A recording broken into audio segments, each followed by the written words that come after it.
vereadores do Rio se reúnem novamente nesta terça-feira, a partir das 4 horas da tarde, em mais uma sessão do plenário virtual da Câmara dos Vereadores. Na última sessão, na terça-feira, os parlamentares aprovaram um projeto de renda mínima que vai beneficiar informais, autônomos e microempreendedores individuais durante o período de calamidade pública com um salário mínimo por mês. Você vai poder acompanhar a sessão desta quinta-feira no canal da Rio TV Câmara no YouTube. O prefeito Marcelo Crivella anunciou que o governo federal vai enviar 2 aviões para a China para buscar 190 toneladas de equipamentos comprados pelo município para combater o coronavírus. Nós queremos agradecer muito ao general Braga Neto porque conseguiu os aviões para buscarmos equipamentos, 190 toneladas de equipamentos que compramos no ano passado e que estão prontos na China para trazer. Já vieram muitos, já vieram dezenas, diversos equipamentos de todo tipo. Eu estou falando de ultrassonografia, de eletrocardiograma, estou falando de tomógrafos, né? E uma série de equipamentos que já chegaram, mas ainda tinha 180 toneladas, e entre essas 180 toneladas, respiradores mecânicos e também carrinhos de anestesia e máscaras, 3 milhões de máscaras para a gente equipar o nosso pessoal da saúde. O prefeito afirmou que todo esse material deve chegar até o final de maio. Virão em 2 voos. O general Braga Neto, eu agradeço muito também ao presidente Jair Bolsonaro, confirmou dia 27 de abril, sem ser essa semana ou outra. Os aviões estão na China trazendo os equipamentos, deve chegar aqui no Rio lá pelo dia 29. E depois, no dia 27 de maio, mais 80 toneladas. 106 toneladas agora no princípio de abril, no final de abril, e mais 80 toneladas lá no finalzinho de maio. As informações foram divulgadas em uma live do prefeito em uma rede social. Participaram Patrícia Gutmann, que é coordenadora da Vigilância da Saúde, e Tia Ju, que é secretária de Assistência Social e Direitos Humanos. O prefeito Marcelo Crivella e a secretária Tia Ju fizeram um apelo para que os idosos participem do programa de isolamento criado pela prefeitura. Nós estamos das 1.000 vagas ocupando 51 vagas no nosso hotel solidário. E aqui eu deixo mais uma vez um apelo para quem está nos assistindo, para que nos ajude junto ao seu idoso, seja mãe, seja pai, seja avô, vovozinha, que vocês os convençam a estar conosco. Serão poucos dias que eles estarão no isolamento confortável, né? Podendo fazer seu isolamento ofertado pela prefeitura, e esses poucos dias salvará a vida toda deles. 51 idosos estão ocupando os nossos hotéis. Gostaríamos que fossem muito mais. Muitos deles não vão porque dizem que tem que molhar a plantinha e tem que cuidar do cachorro. Se o vizinho puder fazer isso, com certeza teríamos um número muito maior. Pedimos a solidariedade de todo o pessoal das comunidades, sobretudo da Zona Sul, que nos ajudem a fazer essa internação. O prefeito voltou a enfatizar para que as pessoas fiquem em casa. Repetir aquele pedido nosso, que as pessoas fiquem em casa, sobretudo se forem idosas e se tiverem comorbidades. As pessoas que têm comorbidades, independente da idade, por favor, se preservem, não participem de nenhuma aglomeração.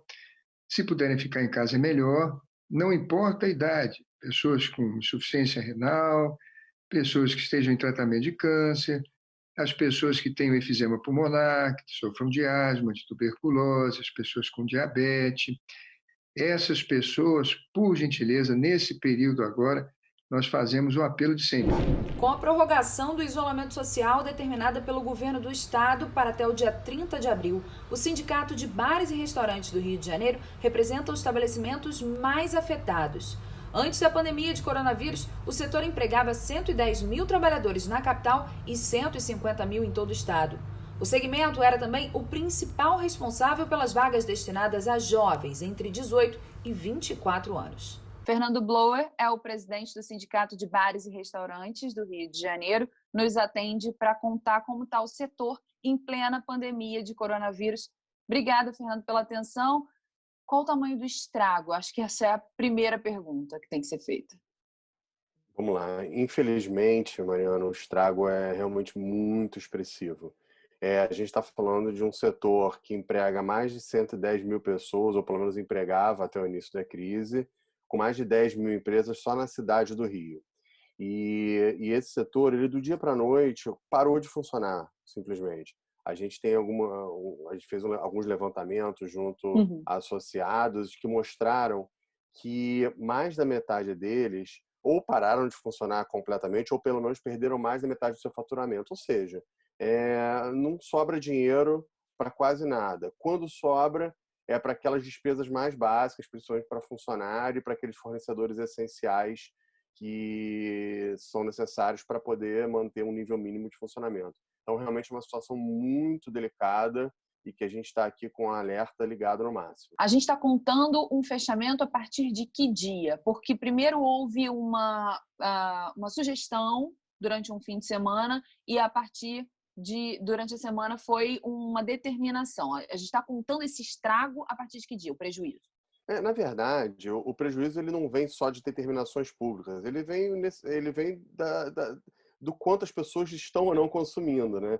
Então a gente pode dizer que essa queda abrupta ela já tem um mês, porque é quando as pessoas começaram a se recolher cada vez mais, independente das medidas públicas. A medida pública, tanto do Estado quanto do município, vieram, na verdade, para confirmar um comportamento que já estava acontecendo.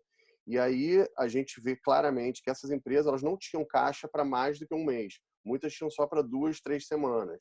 Então, desde então, elas já começaram a atrasar muitos pagamentos e, infelizmente, também a ter rescisões.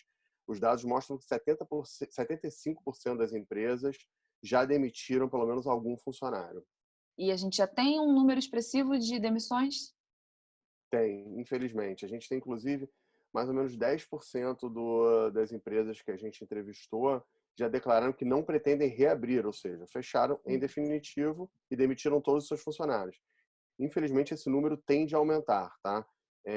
Então, como os números têm mudado muito a cada semana, a gente ainda não tem um levantamento final de quantos foram demitidos, mas a gente pode garantir que esse número é bem expressivo. E vai aumentar, pelo visto? Provavelmente vai, porque não é uma crise passageira. Ela primeiro, o confinamento total, né, a quarentena, ela ainda vai durar um certo tempo, não sabe ao certo quanto, mas certamente não é rápido. E mesmo quando houver reabertura, não vai ser um passe de mágica e no dia seguinte os bares e restaurantes vão estar cheios como estavam antes da crise. Na verdade, será um processo muito lento e durante esse processo também será muito difícil, porque são estruturas que têm um certo tamanho, ou seja, elas precisam de muito movimento para se justificar em termos de aluguel, de estrutura de pessoal, etc. Então, com um movimento muito pequeno que vai acontecer durante muitos meses ainda, essa retomada também vai ser muito difícil. Isso por vários fatores. Primeiro, o próprio fator segurança pessoal, cultural. As pessoas não vão evitar aglomerações no primeiro momento. E segundo, também pelo fator econômico. Muita gente ou perdeu o emprego ou teve sua renda diminuída. Então, vai necessariamente acabar migrando para novos hábitos, né? De consumir mais produtos em casa, de diminuir esse gasto com alimentação fora do lar. Portanto, a gente prevê, não só nesse momento, mas também na retomada, muitos meses de dificuldade para o setor. Esse ano vai ser um ano muito complicado. Fernando Bloch, que é o presidente do Sindi Rio, muito obrigada pela sua atenção. Até uma próxima oportunidade. Eu que agradeço. Um abraço.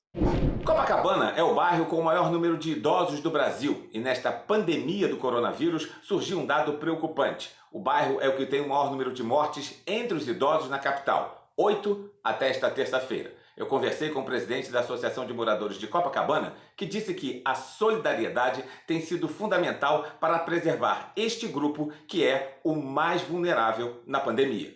Copacabana tem uma característica o quê? Aqui na parte, vamos falar do asfalto, né? O que acontece? São pessoas de renda média alta. Então, o que acontece? Essas pessoas têm um poder aquisitivo alto, que podem, né, comprar do supermercado, pagar a taxa de entrega, entendeu? Os porteiros é outra categoria que nós temos, falam muito dos enfermeiros, dos policiais, mas temos que dar palma para os porteiros, né? Os porteiros, realmente, eles fazem uma função maravilhosa, porque eles ajudam muito os idosos estão ali, pessoas que moram sozinhas acabam tendo uma relação com os idosos muito forte, porque o porteiro, ele realmente é a pessoa que sabe dos detalhes, sabe da vida de cada um, né?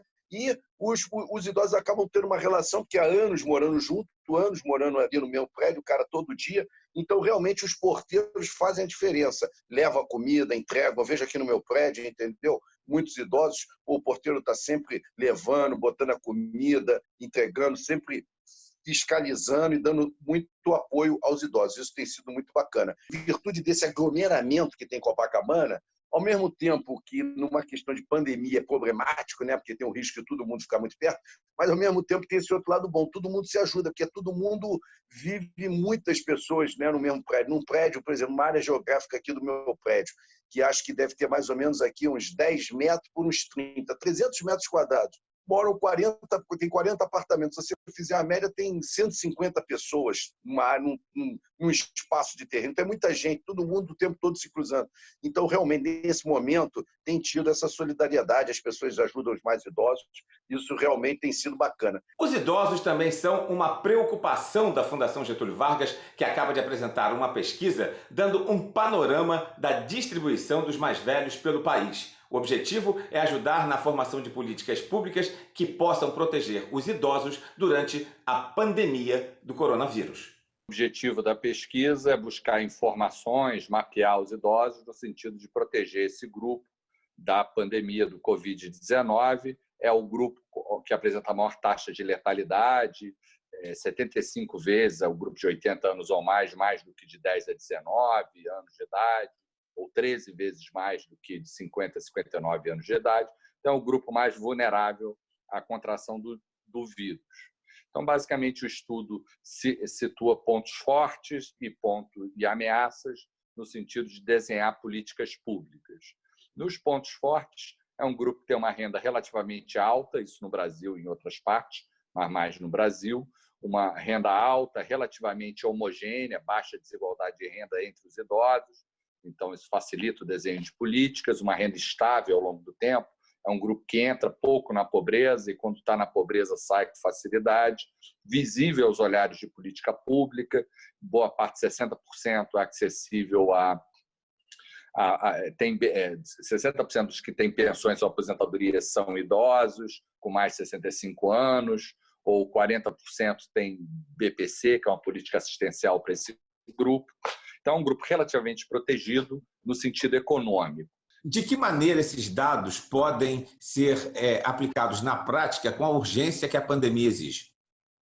Quer dizer, como o Brasil é um país muito grande, diverso e desigual, é importante explorar esses nuances a níveis locais. Então, vamos dizer, tem lugares como o Rio de Janeiro, onde está se fazendo uma política mais dura, mais restritiva de distanciamento social, que talvez seja mais aplicado, dado a nossa maior presença de idosos, por exemplo, mas isso varia nos territórios, por exemplo, as comunidades de baixa renda, no Rio de Janeiro, vamos dizer, favelas do tipo Rocinha, ou a periferia fluminense, tem uma taxa de idosos relativamente baixa, o que é bom em termos de pandemia, porque são áreas vulneráveis em função da aglomeração das pessoas, de falta de saneamento básico, etc.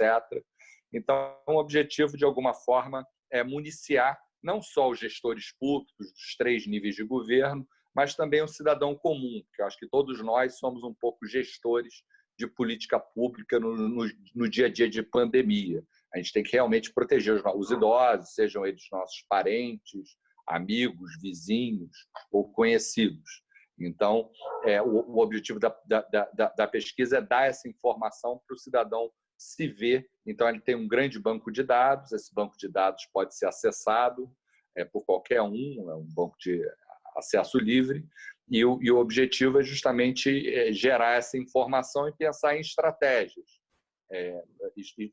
para proteger esse grupo, e essa estratégia talvez deva ser diferenciada de lugar para lugar. Por exemplo, a estratégia de maior distanciamento social vai ter um custo econômico maior, mas vai poupar mais vidas, por exemplo, em lugares que têm essa alta concentração de idosos, como no Rio de Janeiro, na cidade, ou, por exemplo, no bairro de Copacabana, por exemplo.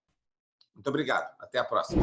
O Laboratório de Vírus Respiratórios e do Sarampo do Instituto Oswaldo Cruz, da Fiocruz, agora é referência em Covid-19. É o segundo laboratório de referência das Américas que recebeu esse convite da Organização Mundial de Saúde. Agora a Fiocruz faz testes confirmatórios do novo coronavírus e integra a rede de especialistas em Covid-19 no continente. Para Marilda Siqueira, esse título de laboratório referência foi pelo reconhecimento do trabalho realizado pela instituição que fortaleceu o Sistema Único de Saúde, contribuindo para a qualidade de vida da população. O nosso laboratório tem uma longa trajetória científica no estudo das infecções respiratórias agudas.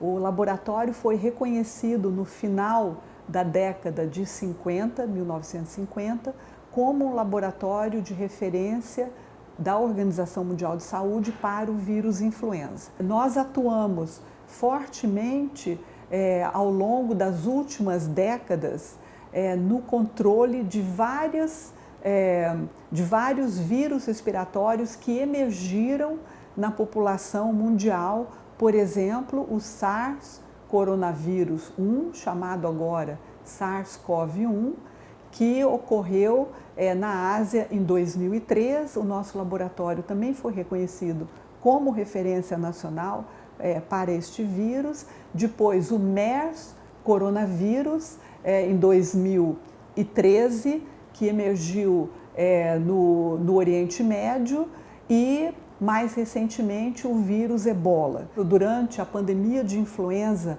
em 2009, nós atuamos fortemente com a Organização Mundial da Saúde e a Organização Pan-Americana de Saúde na elaboração de guias, manuais, treinamentos de pessoas, de profissionais, para então melhorar toda a questão de vigilância das Américas. Este laboratório, juntamente com a Fundação Oswaldo Cruz e o Ministério da Saúde, vem atuando fortemente na disseminação de conhecimento científico, na disseminação de metodologias, no treinamento e capacitação de profissionais, não só do nosso país, mas também, principalmente, da América Latina, para estes vírus respiratórios. A Prefeitura já está usando um drone para combater o coronavírus. O equipamento possui um alto-falante acoplado que vai emitir um comunicado para que as pessoas respeitem as medidas de isolamento. Atenção! A Prefeitura do Rio pede que todos evitem aglomerações. Elas facilitam o contágio do novo coronavírus. Por favor, respeitem o distanciamento social. Protejam a sua saúde e a das outras pessoas. O equipamento será utilizado em apoio ao disco e aglomeração e também quando forem percebidas concentração de pessoas em locais públicos pelas câmeras do Centro de Operações Rio. É importante dizer que as imagens serão transmitidas em tempo real para o COR e também para o gabinete operacional instalado aqui no Rio Centro. Existe amor no Rio. A prova disso é a campanha que, com o isolamento social imposto pela pandemia de coronavírus, conecta pessoas que precisam de algum tipo de ajuda com quem quer e pode promover auxílio, mas não sabe direito como contribuir com o próximo. A plataforma online foi criada por um grupo de voluntários de Curitiba e chegou ao nosso município, um dos 30 inscritos na rede de apoio e solidariedade. Só no estado do Rio de Janeiro já são 12 cidades ativas ou em processo de implementação desde o dia 30 de março. O Pedro Arias é mestre em administração pública e foi quem teve a ideia de trazer essa iniciativa aqui para o município do Rio de Janeiro. Pedro, obrigada por receber a nossa ligação e queria que você explicasse, primeiramente, como é que você conheceu o projeto. Bom, o Existe Amor no Rio, ele foi enviado num outro Existe Amor, que é o Existe Amor em Curitiba. Eu e um grupo de amigos que trabalhamos juntos, somos todos servidores públicos, a gente estava querendo ajudar além do nosso trabalho rotineiro. Então, a gente foi discutindo como é que a gente podia ajudar. A gente viu que já tem muita gente ajudando, muita gente precisando de ajuda, mas ainda faltava uma ponte, uma conexão entre quem está querendo ajudar e está precisando. A gente, sabendo que existem sites já assim, fora da crise que ligam voluntários a voluntariado, a gente foi ver se já tinham criado algum específico para a crise e descobriu isso. Então, eu entrei em contato com o pessoal de Curitiba e eles me ajudaram a fazer a replicação do site aqui para o Rio de Janeiro. Ele é bem simples de ser replicado, assim, para quem tem um pouquinho de conhecimento, não precisa de grande conhecimento de informática, mas quem tem um pouco de conhecimento, curiosidade, boa vontade, consegue implementar. Tanto que agora a gente também no nosso site do Rio, se você se interessar, você pode solicitar que a gente ajude a implementar em outras cidades também. É uma plataforma, digamos assim, que une o útil ao agradável. Quem precisa de ajuda com quem pode promover algum tipo de apoio ou de auxílio. Quantas conexões já foram permitidas por causa da plataforma aqui no Rio? Bom, vou olhar os números aqui. A gente tem até agora 148 iniciativas ou pedidos de ajuda cadastrados. São pedidos de ajuda, a gente tem tanto de indivíduos, que já tem 82 pessoas que pediram, redes são 46, redes eu digo instituições, coletivos, campos de ajuda, associações, então 46 redes, são 14 indivíduos oferecendo ajuda, que colocaram lá seu telefone, seu e-mail disponíveis no site, e outras 6 redes que também estão oferecendo ajuda. Tá ótimo. Esse foi o Pedro Arias, que é mestre em administração pública e é um dos organizadores da plataforma Existe Amor no Rio. Muito obrigada. Até uma próxima oportunidade. Parabéns pela iniciativa. Morre aos 94 anos um dos maiores escritores do país, José Rubem Fonseca. Prestes a completar 95 anos, o escritor foi encontrado morto depois de sofrer um infarto na tarde desta quarta-feira em seu apartamento no bairro do Leblon, zona sul da cidade. Mineiro de Juiz de Fora, Rubem Fonseca era formado em Direito e exerceu várias profissões até dedicar-se inteiramente à literatura. Teve seu primeiro livro escrito aos 17 anos. Os escritores Machado de Assis e Eça de Queiroz serviram-lhe de inspiração. Considerado um importante escritor dos nossos tempos, Rubem Fonseca escrevia com traços peculiares distintos. Tinha um estilo direto e não hesitava em se utilizar de palavras obscenas em seus textos. Romancista, ensaísta e roteirista, venceu em 2003 o Prêmio Camões, o mais prestigiado prêmio literário para a língua portuguesa. Em 2015, foi a vez da Academia Brasileira de Letras homenagear o escritor com o Prêmio Machado de Assis. Rubem Fonseca teve o seu nome imortalizado na história da literatura com sua obra. Foram contos e romances, ao todo 30 livros, entre eles O Cobrador, A Grande Arte e Agosto. Algumas de suas obras foram adaptadas para TV e cinema. Seu último livro de contos foi A Carne Crua, lançado há 2 anos.